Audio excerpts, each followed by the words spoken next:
Welcome to the Smashdale Fantasy Show. League updates, previews, news, musings, recaps, and previews.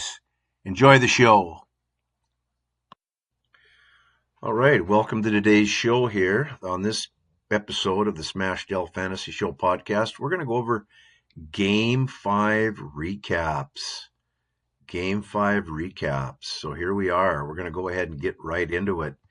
And one of the games that we're just going to go ahead and take them in order here. So we're going to go ahead and look at the Smash Mouth Skol game, because that was a pretty pathetic game by all accounts on both sides. We've got Smash Mouth putting in a 116 to 99 for Skol, and kind of a poor showing, I guess, at this stage. A win is a win is a win. So the franchise will take the win any way it can get to get up in those standings. Tough loss for Skol. Skol moves to 1-4, while Smash Mouth goes to 1-3. And he, at this point, is actually leading the Norseman Conference in the Valhalla division. Skol drops to third place in the Thors division. And tough game for Skol because he had Josh Allen playing, which has been putting up about 38 average, which would have won him the game. But really the game script, it was not up to his liking. He did not perform as he normally would. He did have 2 passing touchdowns, but he was under 300 yards and did not have a rushing touchdown. So that hurt Skol. On the Smash Mouth side, Dalvin Cook went down early in, I believe, the third quarter with the groin, a strained adductor, which is the inside muscle of the groin there, on a plant. And I don't believe it's serious. It looks like it's more or less a strain. And he probably could play in week 6, although, to my dismay, they will be benching Dalvin Cook likely and letting him rest for the week 7 bye. So I am essentially without him for 2.5 games. It also hurt Smash that Godwin was still out. And then Deontay Johnson came back and basically took a punt return and was hit in the back, and he was out. So I got 1 point from Deontay Johnson. Allen Robinson continues to be my alpha male. He came in with another 10 catches while Cooper came in with 2. So I don't think that has any bearing on the Andy Dalton show there. I think he's going to get plenty of looks and look for a bounce back week this week. Mark Andrews came through with another touchdown, so I believe he's got 4 on this young season and is producing as a high-level tight end 1. Also, of kind of a nice surprise is Lavish Nalt came through with about 10 targets, which has led the team with DJ Shark going out, so he had 7 for 79. But no touchdowns. No touchdowns in the receiving core. All 4 receivers, no touchdowns. And if you're going to win in this league, you have to score touchdowns. That's just the bottom line. And he was pretty hurt by Raheem Mostert got 14 touches, but he only ended up with a decent day. Let's be honest, 90 yards rushing, 29 receiving. So he was over 100 yards. Brandon Ayuk still gets a few touches, but he's getting some good yards. He came in with 3 catches. Will Fuller is an up-and-comer right now, and if he can stay healthy, he is going to be quite a young spectacle. A.J. Green came in with, again, 0, so A.J. Green is going to be traded, I believe. He does not want to be. He's very frustrated with his role there. I don't see him sticking around. Maybe a change of scenery will do him good. Then he put in Henry Ruggs, which came in with a 55-yard average and got a touchdown there. So Dalton Schultz pretty much laid an egg. So that was a tough call coming in for him. So he actually had Tannehill on the bench on that game. He only had 195 passing yards, but he had 3 touchdowns and a rushing TD. So that might have put him close to the top. Moving on, we have Bridesmaids of Honor pulls out a convincing win. He's been kind of struggling, but he has cobbled together a stable of players to allow him to compete. Purple People drops to 2-3, and kind of lucky to be 2-3 because they put in some, one teens and have gotten lucky. And he continues to stay in the running in the standings there, tied at 2-2 with Crazy Horse.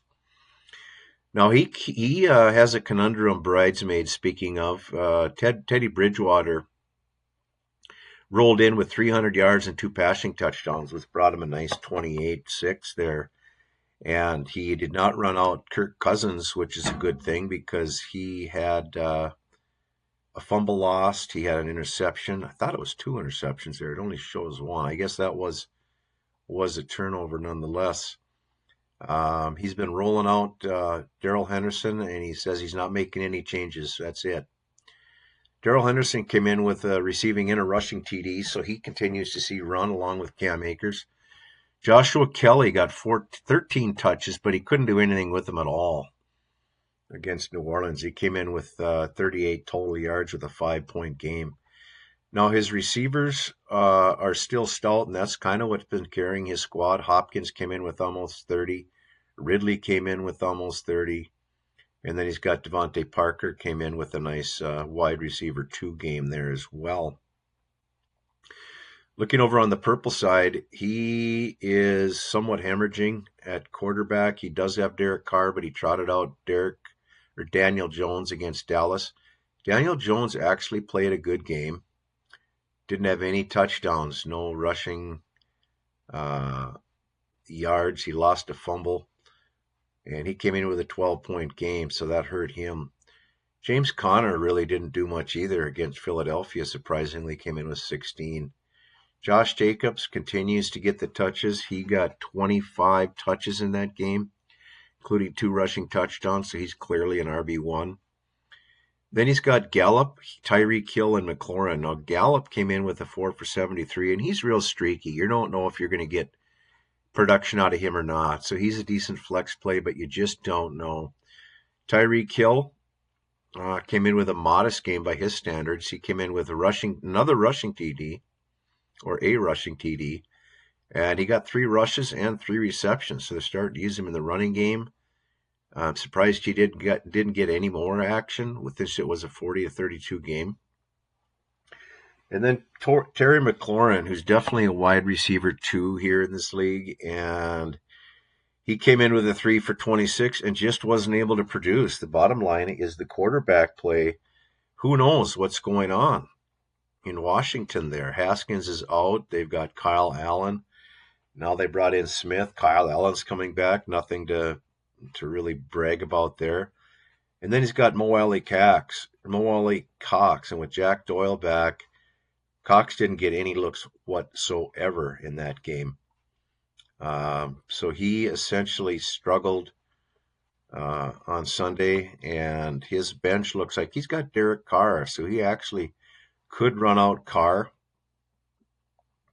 Another player he's got on the bench is Kenyon Drake. Now, Kenyon Drake got 19 touches to, I think, 8 touches for Chase Edmonds, but Chase Edmonds actually put up the 20-point game, and Kenyon Drake put up a 13 or 14.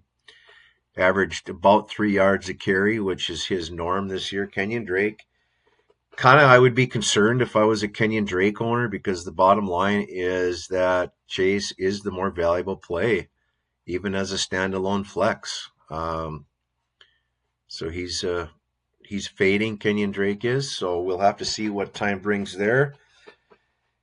He's got DeAndre Dearness Johnson in Cleveland to back up the Chubb, and he got 9 touches, so he averaged a cool 5 yards per carry, and looks like he could bring some flex play coming on here. Other than that, he's pretty low on depth as far as that goes, so he's going to roll with what he rolls with. He'll be able to compete with Derek Carr and maybe Kenyon Drake in there. James Conner and Josh Jacobs both solid. So that's how that game turned out. Now I moved to Meat Curtains, and Meat Curtains is 4-1. I didn't think he'd actually lost, but But he did come in with a loss. He came in with a 169 burger to Crazy Horse's 154. Great showing by Crazy Horse, who actually dropped that game from after a strong showing. He lost by, looks like 15 points there, and he trotted out Tom Brady and was his best showing because Joe Burrow put up a 7-point burger. So it's a good thing he did that. No, he came up solid. He had touchdowns, across the board from his running backs. Henry put up a 20-point game with 2 rushing touchdowns that saved his performance. Odell Beckham continues to be involved here. Marquise Brown scored a touchdown. Mike Evans scored a touchdown, and CeeDee Lamb came in with a big game, his highest scoring receiver, with 8 for $124. Of course, Travis Kelce over 100 points. So Crazy is going to be a tough team to beat. On the meat curtain side, Edwards-Helaire came in with 13 touches is all because of that game script. 10 rushes for 40 yards and 3 catches for 40 yards. So he was kind of taken out of the game script this week. Elwyn Camara had a modest game by his stretch. He had 19 touches, 8 catches, and 11 rushes. He did not get into the end zone. So that's kind of a one-off week for him. Then he had Miles Sanders, who put in, he only had 13 touches, but he put in 25-point games. Very effective with the touches. 80 yards rushing and 2 touchdowns and a couple receptions to throw in there. And then, of course, Diggsy and Woodsy he's trotting out, which has been pretty solid. Stephon Diggs, he's looking his way probably 12 times a game, 10 minimum. I think he's a target monster there. He pulled up 10 receptions for 106 yards. Robert Woods got into the end zone, which saved his fantasy day. Evan Ingram came in with only 1 catch, but it was good for 16 yards. But what saved him was his rushing touchdown. They actually rushed him near the end zone there in New York against Dallas. So go-ahead touchdown, but Dallas, of course, came back and ousted their win. So that's kind of the layout. Meat Curtains continues to be the number 1 ranked team. Crazy Horse, I believe, has moved into number 4. We'll kind of go into the rankings after we kind of finish the show here. The third game on the list was Ragnar's Revenge, coming in now going to 2-3 after a loss to Boomer Nation. Now, Boomer Nation, I said last week, he's got something to say, and people better take notice. Struggled last year, but he's made some moves, made some trades. So we'll kind of go over his roster here. He rolled out Kyler Murray again, which he is wont to do. He's also got Fitzmagic on the bench. So Fitzmagic put up 36. Kyler Murray put up 35. He had almost 400 yards rushing, a passing TD, and a rushing TD. So Kyler Murray continues to grow into the position. I think he's only going to get stronger. And then he rolls in with Mike Davis and Devontae Freeman. Now, Freeman was a nice pickup in New York because he got almost 20 touches. He had 60 yards rushing and a touchdown and a couple receptions. So put in a fine day. Looks like he's going to get some run there, and looks like he still has some talent to bring to the table. Mike Davis, of course, is the Christian McCaffrey light, but easy on the light because he had a total of 25 touches on the day. Came in with 16 rushes and 9 catches and also receiving TDs. So he's been thrust into that McCaffrey role in Carolina and hasn't seemed to slow down the show at all. They picked up a win in Atlanta. And then he's got Robbie Anderson, Justin Jefferson, and Darius Slayton, all good receivers. Now, let's start with Darius Slayton. Now, he's a second-year guy and really come on in his sophomore year. He had to be at least 10 targets there, so he's commanding a great target share there. He came out with 8 receptions for 129. Justin Jefferson had an off day in Seattle. I think it was because of the coverage pattern.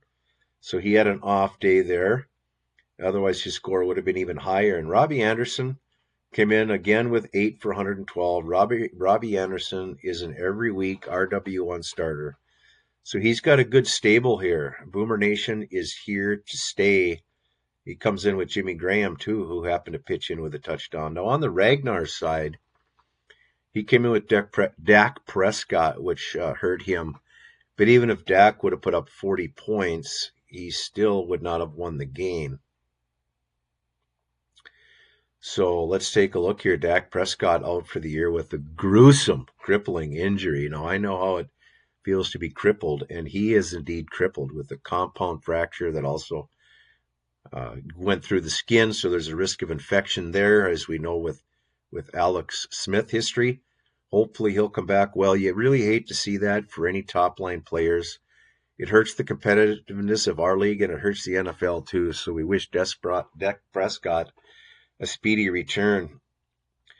Now, on his bench, as far as the quarterback slots go, he's got Baker Mayfield and Cam Newton. Now, Cam was on a bye, and Baker put in a serviceable day. Baker's been in that 20 range, so he's a QB2. And so it's really going to hurt Ragnar going forward here. But I think Cam Newton's going to come back and produce at a high level too. So he should be all right. And then he's got Kareem Hunt and Ronald Jones. Now, there's nothing wrong with that. Ronald Jones came in with over 100 yards rushing again with 3 receptions. So he had 20 touches. Kareem Hunt came in with 23 touches in the absence of Chubb. No, he only had 72 yards on the ground and 21 yards in the air, but he got a receiving touchdown, so he had 2 respectable games there.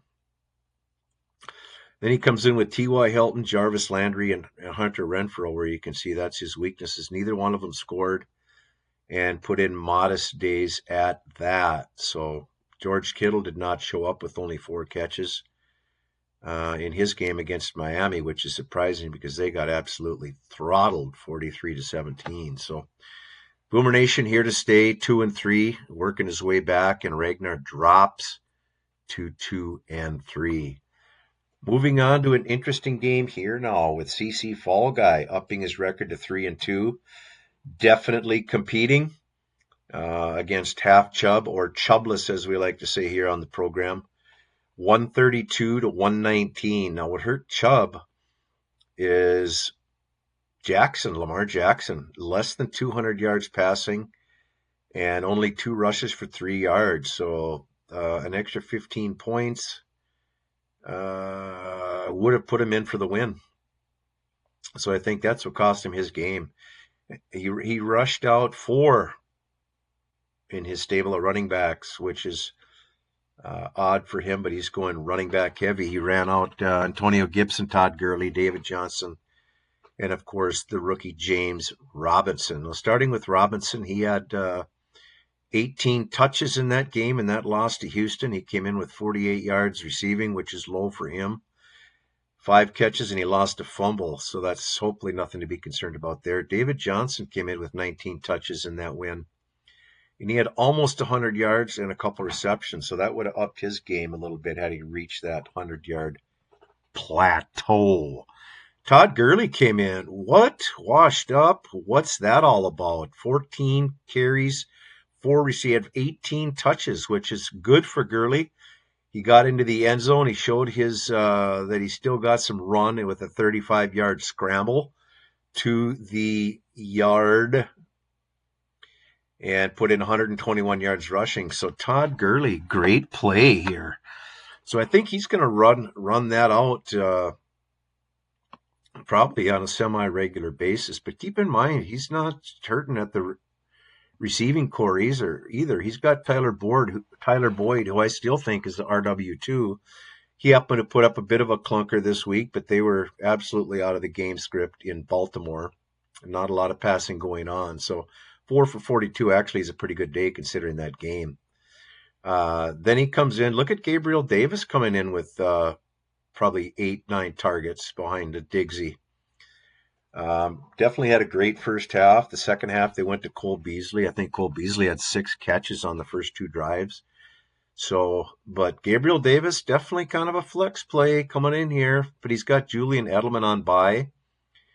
He's got Cooper Kupp, who he sat, surprisingly, against Washington. and he came in with 5 for 66. So he made some good choices there. Just as his quarterback play really cost him in that game there. And Tyler Lockett against Minnesota also cost him because 4 for 44 against Minnesota, definitely not his standard.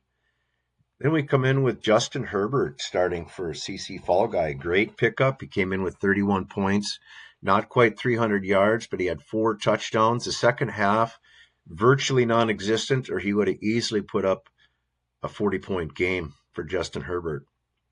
Now, he chose to run out McKinnon and Taylor. Now, Taylor had another good day, 14 touches, so he's getting more rushing touchdown. Jerick McKinnon with only 3 touches in that game. Mostert had like 15 touches, and they were mostly playing from behind, so he only had 1 rush and 1 catch. So that hurt Fall Guy's point total, but he chose to run out Emmanuel Sanders, and that was a great choice by Fall Guy on that franchise because he came in with about 15 targets, I think. Emmanuel Sanders came in with 12 receptions for 122 yards. So he got over that bonus burger and put up almost 30 points. Adam Thielen, always a good play. He came in with a good 9 for 80 and 2 touchdowns. And he also ran the ball once for 3, which really isn't on his resume. But then he comes in with Tyler Eifert, who's kind of the weak link there. But looks like Fall Guy is set to compete here. He's going to have to figure out probably one of his receivers. He ran out David Moore with a goose egg. So he's going to have to figure out a receiver and a running back. And he's got Tariq Cohen, who I believe was out of that game with injury. He's got Melvin Gordon, who was on bye. So he's set there with rolling those guys out. And then he has also got John Brown and Keelan Cole on his roster as well. So John Brown was hurt, which hurt him. So he's definitely in the competitive stage right now. Kudos to Dale on that first-year franchise. Just a shout-out to them on what they've done this year. Looks like they're here to compete and are involved, indeed. So Chubb falls 2-3. Last year, I think he went 11-2. He's kind of coming out of the gate slow. Definitely hurts not to have Nick Chubb there. Otherwise, I would say he'd probably be in that 4-1 range. Last but not least, of course, is number 2 ranked Laces Out, coming in at 5-0 on the year. He's got to like what he's doing there. Now, he put up $153, and he is the second scoring team in the league after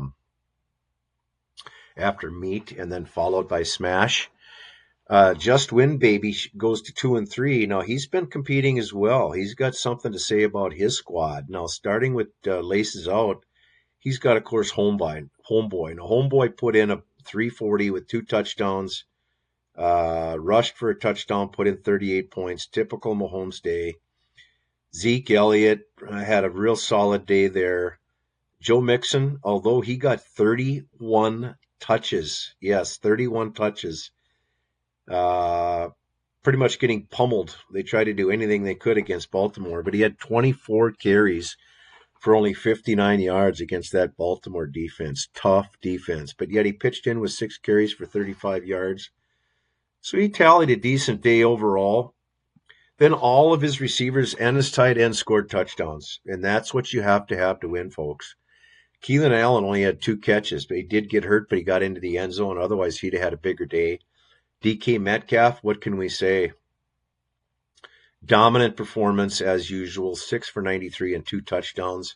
Seems like he's going to score a touchdown every week and may lead the league with receiving touchdowns this year. DJ Moore, kind of been a question mark. How are they going to use him? What about Robbie Anderson? Is he going to take all the touches? He's not getting as many targets, but he did catch 4 for 93. And that long 57-yard touchdown did save his day. So hopefully DJ Moore gets more involved and has more activity going on in that offense. But Teddy Bridgewater looks very good, so I anticipate he'll be a good start. Hunter Henry came in with 4 for 23 and a touchdown. So he's done a very good job in that tight end role, at tight end one for sure. Getting more comfortable now with Herbert in the offense. Herbert likes him. Just win, kind of tough. He had to pick up the New York Jets backup quarterback, Joe Flacco, if you will. Put in a modest 17 points. Chris Carson, another good day. Only had 14 touches, which is strange against the Vikings, 8 carries and 6 catches, but he did get in the end zone for 20 points. Singletary couldn't get anything going on the ground. 2 points per carry, or 2 yards per carry with only 1 catch. So what do you do when you're down 42-16? You can't run the ball. So Cole Beasley, 6 catches for 53 yards. And like I said, he had all those in the first 2 possessions of the second half. And then they pretty much were shut out by Tennessee. Tennessee controlled the ball game after that. Zach Ertz, what is going on? I'll have to check. Is he hurt? What is going on? 1 catch for 6 yards. So what is going on with Zach Ertz? Dallas Goedert out. There should be no excuse for that. I don't know what's going on with Carson Wentz. Carson Wentz actually did play pretty well. He had a good day, an all right day fantasy-wise, but he put in a good football day. So the calling for the burning of the jersey and the Jalen Hurts cries have been stifled for 1 week. But keep in mind, the young stud is waiting in the wings, okay? Jalen Hurts. We can only hope that for the Smash franchise that Carson continues to struggle and show us that he's really not the quarterback that we all thought he was coming into the league. He's kind of hosed, but he does have Aaron Rodgers, so that's going to help him compete. It would put him in the 120s. Let's see what's he's got here. He's got Larry Fitzgerald, Mecole Hardman, Zach Pascal, James Washington, and Mike Williams. Now, he had Mike Williams on the bench, who put in a 32-burger. So had he subbed him out for, say, a Zach Ertz, he wouldn't have won the game, but he'd have put up 32 and 16. He would have had a $148. So that would have definitely helped him in the points standings go. So that's kind of the way it rolls out, folks. Speaking of the Laces Out franchise, who did pick up Andy Dalton, along with Nick Foles, Minshew, Gardner, and Tua. So he's sprouting 5 quarterbacks there. All Andy Dalton did was come in and go 9 for 11 for 111 yards, and in that defeat. So 10 yards per attempt. That tells you that he definitely is not going to suffer in that Dallas defense, which he's made for, because he'll get those passes out. He knows how to use CeeDee Lamb. Amari Cooper is going to have his targets, and I think that offense is going to run pretty smoothly, and I think they'll compete on a weekly basis. The cries for Tua are definitely stifled because Fitzmagic, although he's up and down, he's helping the franchise, and I think it's good to have Tua just sit there and learn. So surprisingly, he did sit A.J. Brown, who had 7 catches, 82 yards, very involved with the touchdown. Smith-Schuster, don't know what's going on there, but it was the rookie show there who took most of the spotlight. Juju only had 4 for 28, so remains to be seen what's going on with Juju and how still think he's a high-level receiver. It just remains to be seen how they're going to be used there. And speaking of other tight ends, he's got the Gronk, who pitched in with 3 for 52, but Gronk is kind of the forgotten man there. I tried to pick up Cameron Brate, but he was snagged in waivers, so I think he's going to be a great play. I should have probably boosted my fab dollars a little bit there. I thought I would sneak in and get him if other owners weren't paying attention, but indeed they are. And that's one thing about this league is that you can't sleep. You can't sleep on anybody, and if you want somebody, you got to go get them, because this league is by far the most attentive that I've seen in any years. It's always been a competitive league as far as that goes, for so people paying attention. So I think last but not least, what we're going to do is we're going to go into the power rankings here for week 5. Sitting at number 1, of course, is Meat Curtains at 42.83. Number 2 is Laces coming in at 38. Number 3 is Smash at 32. Number 4, Chubless at 31.7. That hasn't changed from last week. Crazy comes in at number 5 again at 30.5. Number 6 is Just Win Baby at 28, so he's competing. Number 7 is Ragnar at 28.04. Boomtown, number 8 at 27.8. Number 9 is Fall Guy, who moves up one notch. Bridesmaid moves up 2 from number 12. Coming in at number 10 with 26.25. Coming in at rated number 11 is Purple at 26.01. And last but not least, of course, is the Skull franchise. And he's had a couple bad weeks, but I don't think he's going to stay there for long because he definitely is going to compete. So there's your power rankings. There's your week 5 recap, folks. I can't believe it's already been 5 weeks, but that's the way it is. So we're going to leave it at there. Thanks for listening, and I hope you enjoyed the show. Thanks for listening to the Smash Dell Fantasy Football Show Bonanza Extravaganza, where you hear league news, musings, league updates, recaps, and of course, previews, an in-depth look at all things fantasy and good, bad, and ugly league. Thank you for listening.